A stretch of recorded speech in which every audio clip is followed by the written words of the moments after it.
En el día de hoy tenemos al conferencista, el profesor Jorge Gamboa, quien es investigador del Instituto Colombiano de Antropología e Historia, profesor de la Universidad del Rosario, profesor de la Universidad Nacional.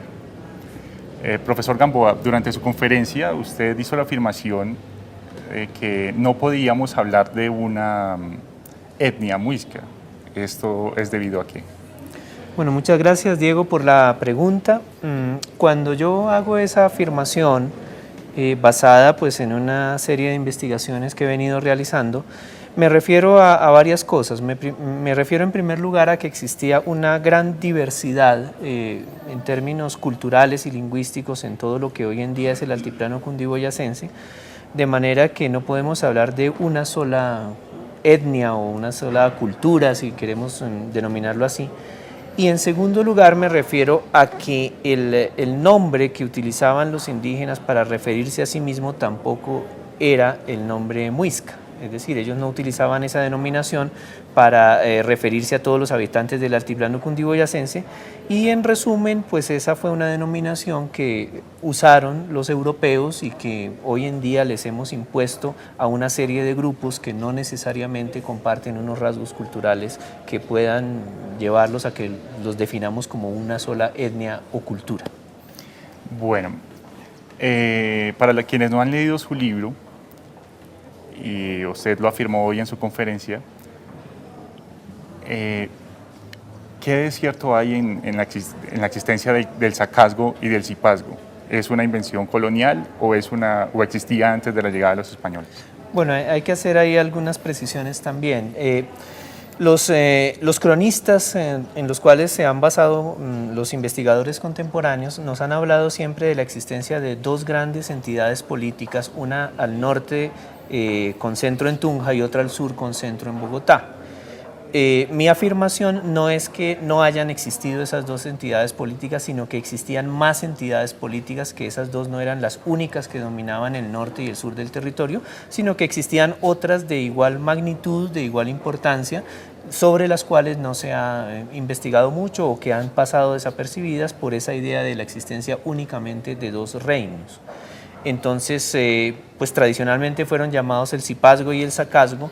Eso facilitó de alguna manera la comprensión en el siglo XIX de lo que fueron estas culturas, pero en realidad hay más entidades políticas y esa es la idea que yo quiero pues, dejar planteada. ¿Usted lo ha investigado de qué manera? Fuentes históricas, cronistas, archivos, ¿cómo ha hecho su investigación? Sí, la mayor parte de la investigación ha estado basada en una revisión de los documentos que están tanto en el Archivo General de la Nación de Colombia como en el Archivo General de Indias de España, que está en la ciudad de Sevilla, y son documentos muy tempranos, fruto de los primeros años de colonización, que en realidad muy pocos investigadores han investigado, pues eso todavía existe un acervo documental con mucha información importante que no ha sido revisada por los investigadores porque digamos que tradicionalmente lo que se han usado son los cronistas que escribieron muchos años después y cuyos libros fueron publicados, pero todo esto se basa en información inédita y desconocida hasta el momento. ¿Y por qué sabemos tan poco de los primeros años de la conquista? Pues varios factores, pues la lejanía temporal en primer lugar, porque los cronistas también, pues los que escribieron tenían ya muy pocos datos acerca de lo que sucedió en esos primeros años, pero creo que fundamentalmente también porque la mayoría de los documentos sobre los que se basan esas investigaciones, o los que deberían basarse esas investigaciones, no están en el país, están en España, están en los archivos europeos y sobre todo en Sevilla, como comentaba, y muy pocos investigadores han ido a revisar todos esos documentos, digamos, de los primeros 30, 40 años del periodo de conquista. Allá están muchos esperando a que alguien vaya a consultarlos. Bueno, a través de su investigación, y hoy lo planteaba en su conferencia, ¿cómo fue la incorporación de las comunidades indígenas de lo que usted llama el altiplano cundiboyacense a la monarquía española? Bueno, yo lo que planteo es que la forma de organización social que tenían, en este caso los indígenas muiscas, pues digamos facilitó esa incorporación porque tenía unos rasgos que coincidían más o menos con la forma de organización de la monarquía española y fue relativamente fácil ese tránsito. Entonces hago énfasis en que las formas de organización política indígenas digamos son la base sobre la cual se estableció esa dominación y facilitó esa incorporación. Entonces la incorporación fue simplemente a través de la realización de una serie de pactos, de alianzas con las élites gobernantes, en este caso con los jefes indígenas, que digamos a cambio de la protección que les daba la corona española, le daban su lealtad y sus tributos y bueno, y ellos recibieron de buen grado, por ejemplo, cosas como el cristianismo, las costumbres europeas, las recibieron. Y bueno, entraron a formar parte como unos reinos también, como unas entidades políticas que hacían, que fueron a enriquecer el enorme mosaico que era precisamente esa monarquía española que cubría desde las Filipinas hasta Nápoles en ese entonces, ¿no? Con entidades políticas muy diversas, pero todas bajo una sola dirección, que era la dirección del rey de Castilla. Bueno, una de las cosas que trató en la conferencia combatía el mito de que unos pocos españoles conquistaron a grandes masas de indígenas. Sí. ¿Nos puede explicar o sí, la idea es la siguiente. En la historiografía tradicional siempre se hace énfasis o se ha mostrado que un pequeño grupo de españoles llegó a cada uno de los lugares de América donde existían grandes sociedades indígenas altamente jerarquizadas y ese pequeño grupo logró de alguna manera someter a esos grandes imperios, por ejemplo, a esas grandes entidades. Ahora, contemporáneamente, las nuevas tendencias en la historia lo que han mostrado es que ese enfoque está equivocado, porque de lo que se trató fue de que esos españoles, que efectivamente eran muy pocos, lo que llegaron fue a establecer una serie de coaliciones y de alianzas con otros grupos indígenas que eran enemigos de esos estados contra los que ellos estaban combatiendo, de manera que el combate efectivo se realizó fue entre una coalición de indígenas, de enemigos de otros indígenas, y en realidad las luchas de la conquista deberían ser vistas más como una guerra de indios contra indios y no de españoles contra indígenas. Ok. Bueno, quizá para finalizar quisiéramos saber cuáles son las prospecciones de su investigación, qué está investigando en este momento y hacia dónde cree que conduce también los trabajos de otros investigadores. Bueno, yo creo que hay una generación ya de investigadores recientes que todos estamos más o menos con sintonizados y todas las investigaciones van apuntando más o menos hacia lo mismo. Me refiero, por ejemplo, al tema de la diversidad de los grupos del altiplano cundiboyacense. Ya existen pues otras investigaciones que están mostrando lo que yo estoy diciendo, no solo desde el punto de vista político o cultural en general, sino también cosas muy específicas como las lenguas. Se está mostrando eso, por un lado. Por otro lado, también se están replanteando todas las formas de organización social y política, no solo en nuestro territorio, sino en el resto de América. Se está mirando la forma como se realizó el proceso de conquista, más o menos bajo la perspectiva que acabo de mencionar, de que fue una guerra entre indígenas, una serie como de guerras civiles entre indígenas. Eso es como lo que en este momento la academia está desarrollando. Y en cuanto a mi propia investigación, yo he establecido 2 etapas más o menos, bueno, 3 etapas en total, pero trabajé la primera etapa en un primer momento de la investigación y ahora estoy empeñado en trabajar una segunda etapa, que es el momento en que se da una hispanización acelerada de los indígenas a comienzos del siglo XVII en el altiplano cundiboyacense, y que corresponde pues igualmente a un fenómeno que se dio por toda América. Ahorita estoy concentrado en ese segundo momento posterior a las guerras de conquista y a la conquista militar. Ok, bueno, muchísimas gracias por acompañarnos. Gracias a ustedes. Estamos en la 5ª sesión de la Cátedra Muisca, de Lengua y Cultura Muisca, dentro de la Cátedra Pensamiento Colombiano, una iniciativa de la Facultad de Ciencias Humanas para fortalecer el trabajo interdisciplinario. En esta ocasión, nuestro invitado es el profesor François Correa Rubio, profesor titular de la Facultad de Ciencias Humanas del Departamento de Antropología, autor de estudios sobre los muiscas, pero también sobre otros pueblos indígenas de Colombia. El profesor François Correa nos hablará en primer lugar sobre qué aporta la reflexión académica pues a todo este debate sobre la etnicidad, los grupos étnicos y los derechos de estos grupos dentro de una nación como Colombia. Gracias, María Amelia. Yo pienso que hay gruesamente pueden considerarse dos grandes tareas que hacen los académicos. Una primera es estudiar y contribuir al conocimiento sobre los muiscas mismos. Una prolongada historia que tienen estos pueblos desde el siglo VII en adelante, sobre los cuales hay una confluencia de trabajos arqueológicos, de trabajos históricos, de trabajos lingüísticos, de trabajos antropológicos y de otras muchas gentes, biólogos, etcétera, etcétera, que desde su punto de vista académico analizan distintos aspectos de la sociedad y de la cultura de los muiscas.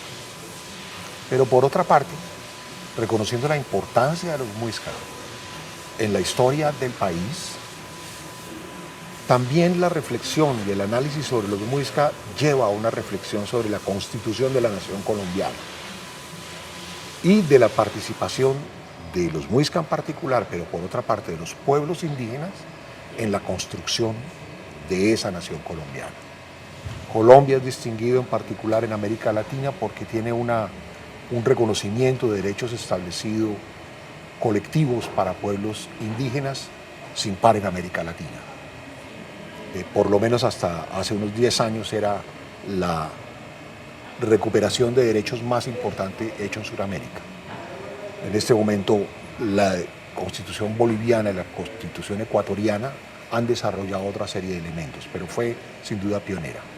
Y en ese caso también los académicos contribuyen a ese reconocimiento de derechos, no solamente con la recuperación de los conocimientos históricos, arqueológicos, en fin, lingüísticos de estos pueblos, sino por otra parte, cómo ellos mismos se convierten en derechos que garantizan justamente el reconocimiento de esos saberes, de esos conocimientos específicos que tiene la población, este tipo de poblaciones. Entonces, el conocimiento de su lengua es un derecho, adicionalmente, no solamente se trata de nuestro trabajo que termina por producir resultados investigativos importantes para la ciencia, importantes para los muiscas, sino por otra parte al derecho del ejercicio, por ejemplo, lingüístico mismo de estos pueblos.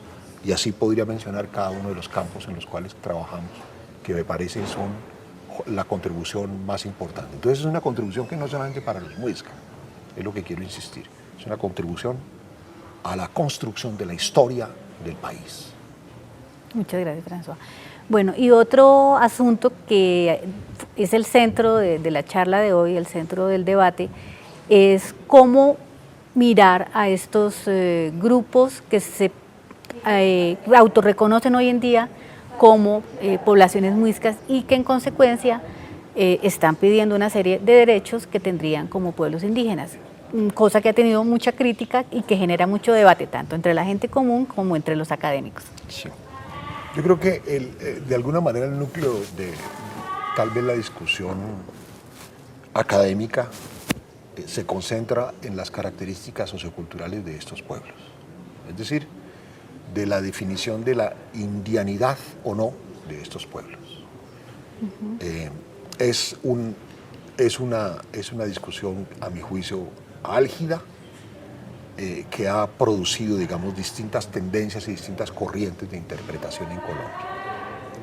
Lo cierto es que el resultado, entre otras, histórico, no puede ser desconocido con respecto a dichos pueblos, es decir, el que hayan perdido algunas de sus características socioculturales no hace que no necesariamente no sean indígenas.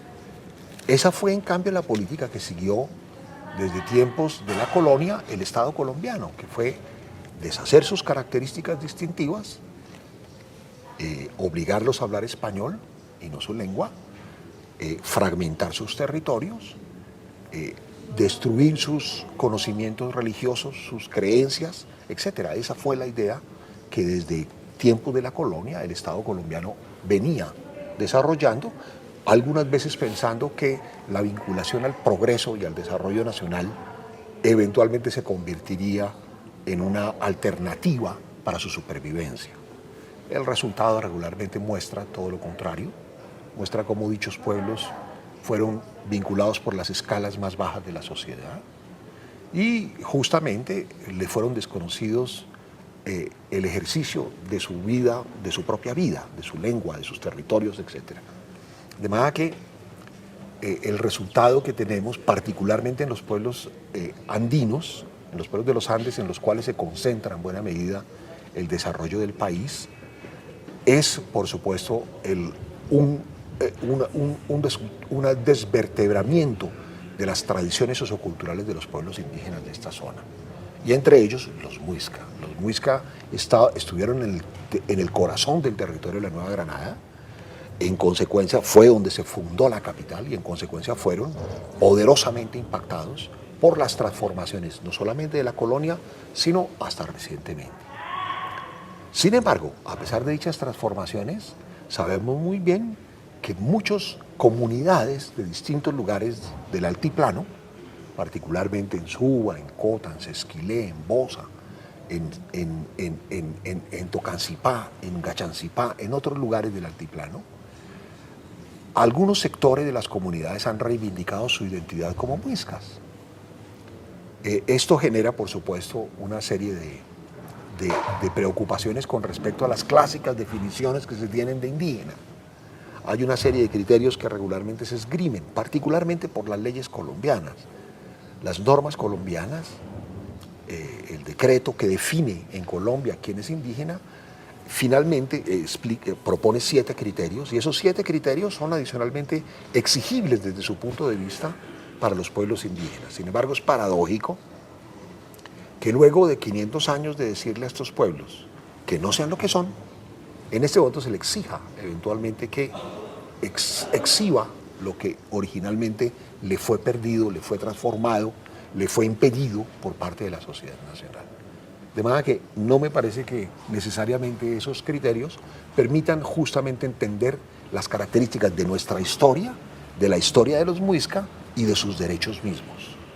De hecho, aparte de que exista este decreto que reglamenta de alguna forma lo que podemos entender en Colombia, Colombia mismo ha firmado, el Estado colombiano, ha firmado otras normas que a mi juicio de alguna manera consultan situaciones internacionales que permiten formular criterios muy distintos, más comprensivos, más abiertos, como el Convenio 169 de la OIT de 1989, que es Ley 21 en Colombia.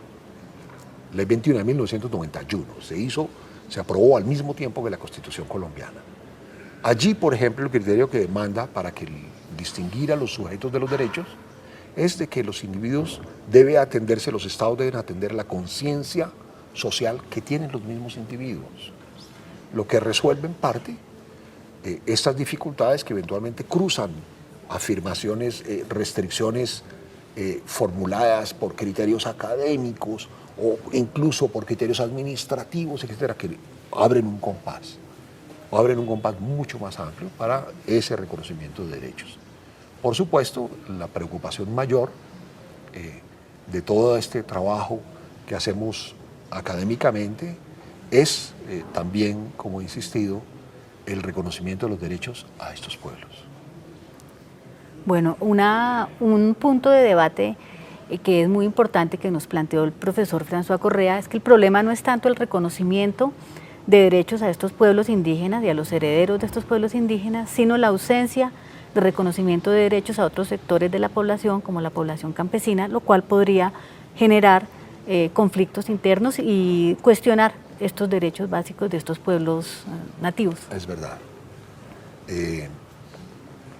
Digamos que una preocupación que regularmente le asalta a cualquier persona que trabaje sobre derechos colectivos, derechos humanos, etcétera, en el caso colombiano, es justamente la primera, una preocupación general es por qué tenemos derechos específicos para los pueblos indígenas y los grupos étnicos, hoy también afrocolombianos y rom.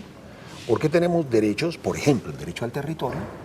¿Por qué le he reconocido a los pueblos indígenas y en cambio tenemos otros sectores en particular del campesinado, en el cual dichos derechos no son reconocidos.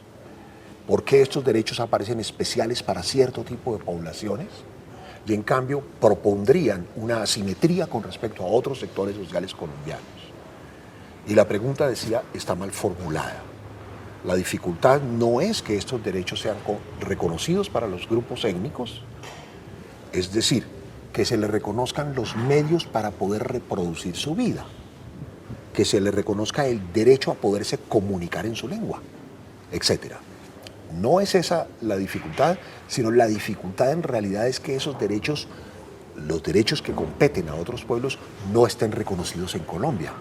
Que al campesinado no se le reconozcan derechos al acceso territorial para garantizar su propio trabajo, para garantizar la reproducción de su familia, etc. Es, al contrario, la ausencia del derecho en otros sectores de la sociedad lo que nos propone efectivamente, al contrario, una reflexión sobre la forma en cómo esos derechos son repartidos finalmente en Colombia. Pero no, por supuesto, el reconocimiento privilegiado, sino el reconocimiento distintivo a los grupos indígenas, que parte de un presupuesto fundamental que yo he mencionado, que es el hecho de que son los descendientes de las gentes nativas de América.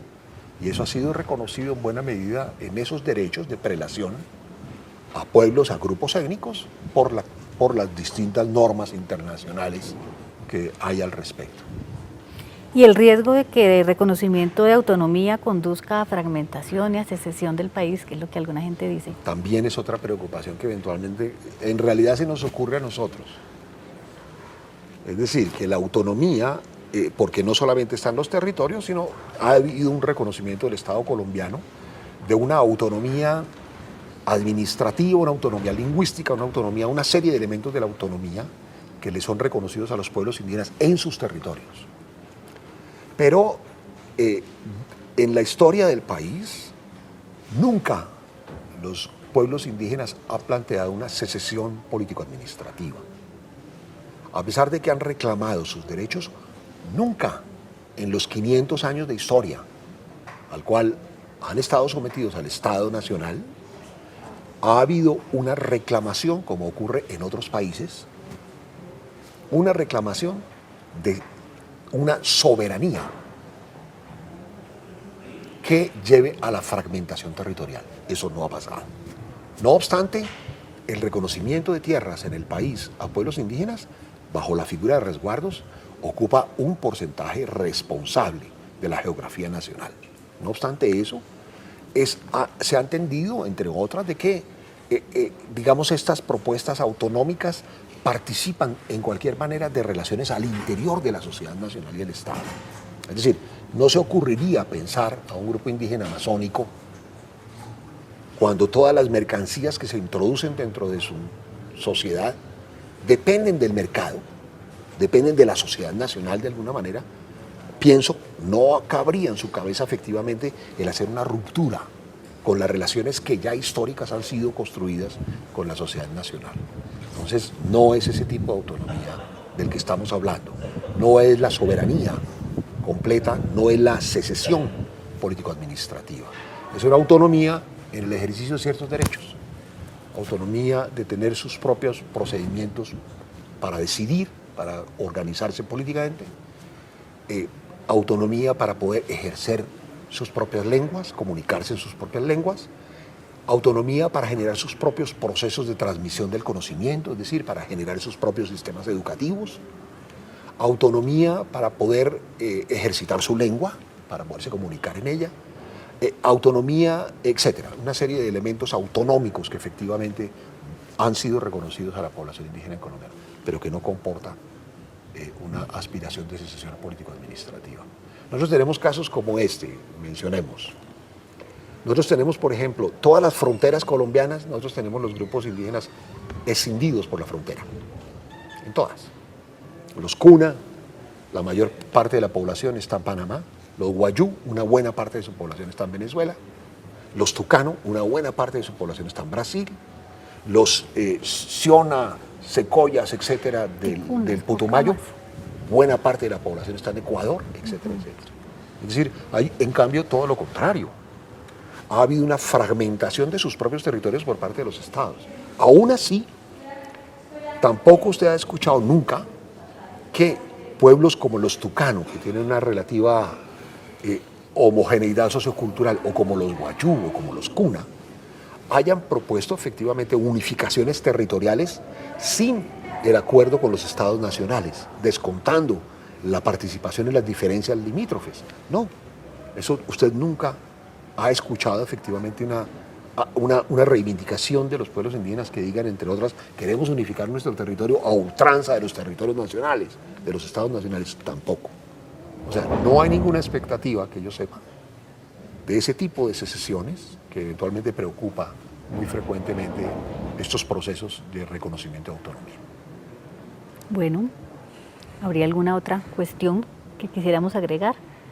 Los resguardos que quedan en la sabana, los fragmentos de resguardos que quedan en la sabana, ¿están siendo reclamados en este momento? Sí, justamente, es decir, se trata de sectores sociales indígenas muiscas, en este caso, que una buena parte de la población pues es de tradición campesina. Digamos, es de aquella tradición cuya supervivencia depende del uso del campo, ¿cierto? De los terrenos agrícolas, depende de ello. Pero también hay un alto porcentaje de población que trabaja como cualquier vecino, ¿cierto? Es decir, trabaja en empresas agrícolas, trabaja en empresas del Estado, etc. Pero estas tierras que constituyeron originalmente resguardos y fueron sobre todo restringidas durante el tiempo de la República, a partir incluso de leyes bolivarianas, empezó efectivamente a restringirse. De todas maneras guardaron en distintos lugares de la sabana de Bogotá ciertos retazos de tierra que fueron asimilados en tiempos de la República a tierras comunales, que se convirtieron en ejidos de alguna forma de las administraciones locales. Pero esas tierras eran originalmente tierras de resguardo, las tierras de resguardo en algún momento se entendieron divididas entre las propiedades que utilizaban los campesinos, los indígenas, pero por otra parte, las tierras que eventualmente eran cotos de caza, lugares de pesca, etcétera, etcétera, que eran tierras comunales. E incluso esas tierras comunales eventualmente también eran utilizadas por las personas no indígenas que habitaban en estos pueblos. De ellos quedaron unos retazos que efectivamente hasta incluso recientemente figuran bajo la categoría de tierras comunales. Y muy frecuentemente no corresponden ni siquiera ya a los resguardos no corresponden a los territorios de los grupos indígenas, fueron restringidos en resguardos, y esas tierras comunales son más pequeñas que los mismos resguardos, pero sobre ellas es sobre todo que en este momento hay una reivindicación particularmente de comunidades muisca en el altiplano cundiboyacense y particularmente en la sabana, que pretenden reconstituir su propiedad colectiva sobre dichas tierras a partir de estas tierras comunales. Son en realidad muy pequeñas, ¿no? En Cota, en Suba. En Cota, en Chía, ¿cierto? En Sesquilé también hay un segmento que ha sido ya titulado de manera colectiva para los vecinos, muiscas, etc. Entonces hay una serie de tierras que efectivamente la clave que tiene es que son de propiedad colectiva, no son de propiedad individual, que pertenece a todos los miembros de la comunidad, y en consecuencia en ellas se desarrollan proyectos colectivos, proyectos para beneficio de toda la comunidad. Bueno, creo que es todo. Agradecemos muchísimo al profesor François Correa por su aporte a la Cátedra Muisca. Muy amables ustedes, quiero felicitarlos a Diego y a María Emilia, la profesora María Emilia. Esta es una iniciativa que a mí me parece muy importante, desarrollada a partir del Departamento de Lenguas, adicionalmente de Lingüística. A partir del Departamento de Lingüística es una iniciativa muy importante justamente porque, como digo, no es solamente una preocupación sobre lo muisca, sino también una preocupación sobre nuestra propia historia.